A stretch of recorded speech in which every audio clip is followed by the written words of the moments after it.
Buenas noches. Lamento molestarlos. Yo, al igual que ustedes, valoro la comodidad de la rutina diaria, la seguridad de lo familiar, la tranquilidad de lo repetitivo. Lo disfruto tanto como cualquiera. Pero es necesario recordar los eventos del pasado, normalmente relacionados con la muerte de alguien o el final de una lucha sangrienta. Quisiera distraerlos un poco de su vida diaria y tener una pequeña charla. Recapitulemos un poco entonces.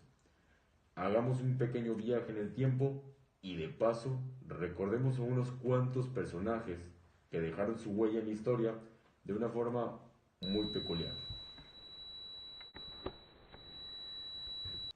Durante el siglo XX hubo una gran relevancia de varios personajes que prácticamente lo marcaron, sobre todo durante la Segunda Guerra Mundial o el gran conflicto que sufrió Europa. De entre estos personajes se resalta mucho, por ejemplo, Hitler con su Alemania nazi, Mussolini con el fascismo en Italia y la llamada España de Franco del mismo personaje de Franco. Hitler era un idealista, o por así decirlo, en el cual él creía que la raza aria era la raza superior. Él empezó o se destacó como un militar, pero después de un fallido golpe de Estado es retenido y es enviado a la cárcel. Durante su periodo en la cárcel, aparte que ayuda a madurar muchas sus ideas nacionalistas y sobre todo su coraje hacia la política de ese entonces, al mismo tiempo crea un libro o escribe un libro que se denomina My Camp o Mi Lucha. En él básicamente relata todos sus planes y los ideales que él tiene. Se ve específicamente qué tipo de personalidad tenía Adolf Hitler. Su odio hacia sobre todo lo que vienen siendo las razas judías, los esclavos y ver a los demás como inferiores, y la manera en que una vez que salió de la cárcel se presentaba ante la gente y el populismo, o cómo pudo jalar a la gente y prácticamente cambiar su forma de pensar, hacía que la gente se maravillara con eso. Hay que tomar en cuenta que en ese entonces Alemania estaba sumido en la pobreza, no había mucho trabajo y de hecho no había muchas oportunidades. Estos fueron factores decisivos para que Hitler pudiera llegar al poder y ganarse el cariño y sobre todo el respeto de la gente. Una vez obtenido y una vez en el poder, Hitler se decidió a hacer a Alemania una máquina de guerra y hacerla ver como superior, lo cual logró desde 1939 hasta 1945, que fue el final de la Segunda Guerra Mundial, y con esto Hitler cayó. Su régimen está básicamente marcado por los campos de concentración, la masacre de judíos, su guerra interminable, por decirlo de alguna manera. Fue una persona tiránica, dictadora y sobre todo no aceptaba críticas a su gobierno. Por otro lado, más o menos por el mismo periodo, Mussolini en Italia implementaba el llamado fascismo. Mussolini es elegido como diputado y posteriormente el presidente de ese entonces lo nombra primer ministro. Es ahí el momento decisivo donde él puede obtener su poder. Su manera de hablar o su manera de relacionarse con la gente a la fecha podría parecer un poco chistosa por el tipo de caras o el tipo de palabras que él utilizaba. Sin embargo, en ese entonces Italia también cruzaba por un momento en el cual la bolsa, la economía y el trabajo estaban por los suelos. Esto también fue indicador principal para que Mussolini pudiera llegar al poder y de esta manera hacer que la gente lo quisiera y lo eligiera.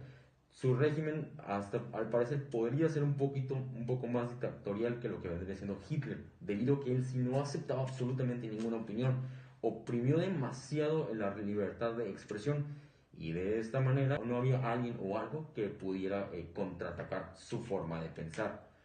Se alió a Hitler durante la Segunda Guerra Mundial y debido a que decía que compartían ideas muy parecidas. Sin embargo, igual al finalizar la Segunda Guerra Mundial, Mussolini cae y por lo tanto el fascismo en Italia se desmantela.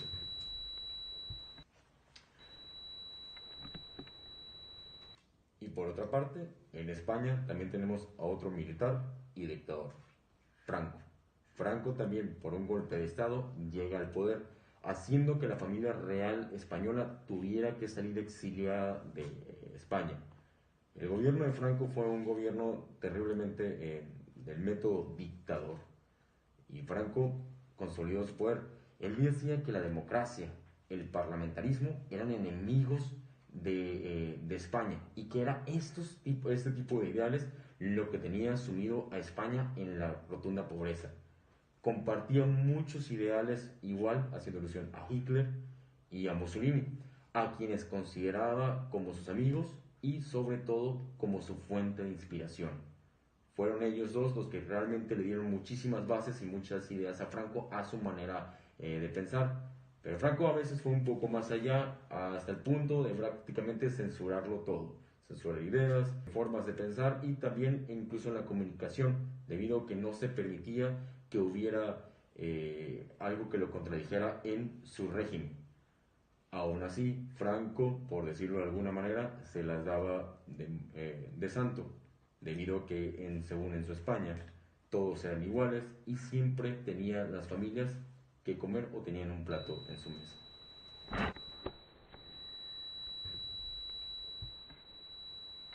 Este tipo de ideas absolutistas, totalitarias, fascistas, nazistas, podríamos pensar que solamente son propias del continente europeo. Pero sinceramente Latinoamérica no está muy lejos de eso. En Latinoamérica se han presentado también dictaduras con anterioridad y sobre todo en el presente más próximo.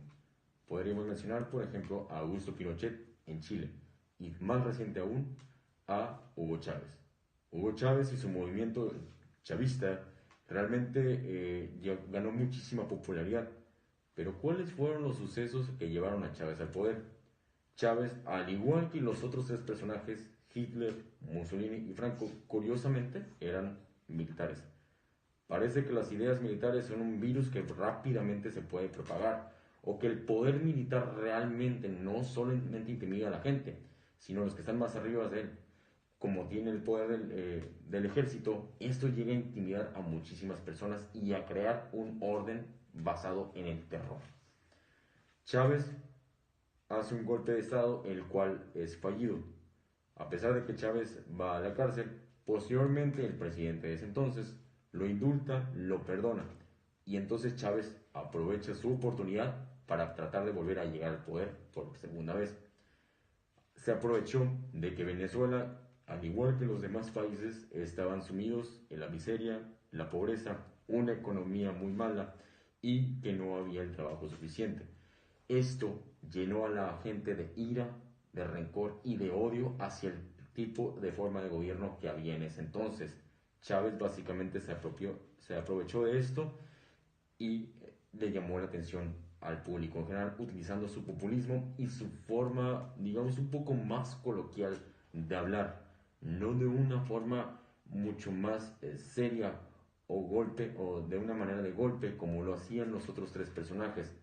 Él era un poco más coloquial con la gente, de una manera que le llamaba la atención. Chávez llega al poder en las elecciones con el 56.8% de los votos a favor. Esto le da un gane contundente y de esta manera se coloca en la presidencia. A partir de entonces, bueno, no hay mucho que contar. Venezuela realmente nunca mejoró. Chávez, una vez que llegó al poder, prácticamente lo privatizó todo y le quitó todo a Venezuela. Sistemas de comunicaciones, petróleos, hidráulicos, etc. Incluso su sistema electoral lo reformó para que él y solo él, de alguna manera, se quedara en el poder.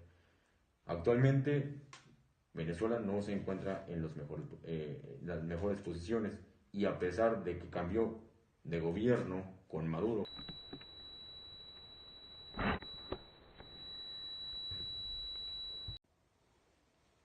en resumen, todos y cada uno de estos personajes utilizaban el autoritarismo, la violencia, la represión, su influencia y poder militar para aplastar cualquier intento de protesta, cualquier cuestionamiento crítico, así como cualquier intento de oposición a su forma de gobierno.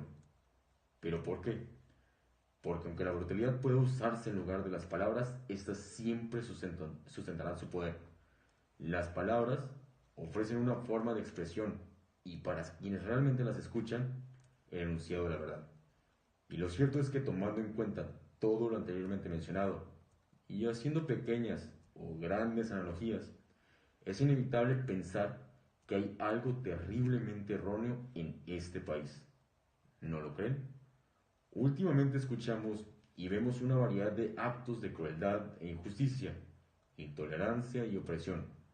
Y aunque parezca que se tiene la oportunidad de objetar, pensar y decir lo que queramos, lo cierto es que la vergüenza, la apatía, la rutina, la manipulación mediática, los actos de violencia, la desacreditación y la constante burla y crítica que nos hacemos entre nosotros mengua nuestra decisión y valentía de hacer algo. ¿Cómo fue que pasó esto? ¿Quién es el verdadero culpable? Bien, sin duda, hay quienes son más culpables que otros y habrán de rendir cuentas. Sin embargo, siendo sinceros, si en verdad buscan a un culpable, solo necesitan verse al espejo. Sé por qué lo hicieron, sé que tenía miedo. ¿Quién no lo tendría? Enfermedades, hambruna, desempleo, inseguridad, terror, supuestas guerras contra el narcotráfico, injusticias judiciales, desvíos de recursos y robos descarados. Existió una multitud de problemas que conspiraron para corromper su razón y despojarlos del sentido común. El temor se apoderó de ustedes y llenos de pánico, rabia, hartazgo, odio, acudieron a una figura mesiánica que dice traer paz, calma, orden y gran progreso a esta nación. Utilizando medios y formas muy parecidas a las anteriormente mencionadas, mayormente populistas y con discursos rimbombantes que agitan el corazón, pero intoxican y nublan la mente y el pensamiento, y de esta manera dejándonos maravillados. ¿Pero qué exigirá el cambio? ¿Será que al igual que otros pedirá nuestra anuencia silenciosa y obediente? Quiero recordarle a este país lo que parece haber olvidado, que la equidad, la justicia y la libertad son más que palabras, son perspectivas. Así que si no han visto nada, si los crímenes de este gobierno les son desconocidos, entonces dejen que toda esta verborrea pase por desapercibido. Pero si ven lo que yo veo, si sienten lo que yo siento y se buscan lo que yo busco, les pido ser conciencia y tener memoria para tratar de evitar que hechos horribles como los del pasado se vuelvan a repetir.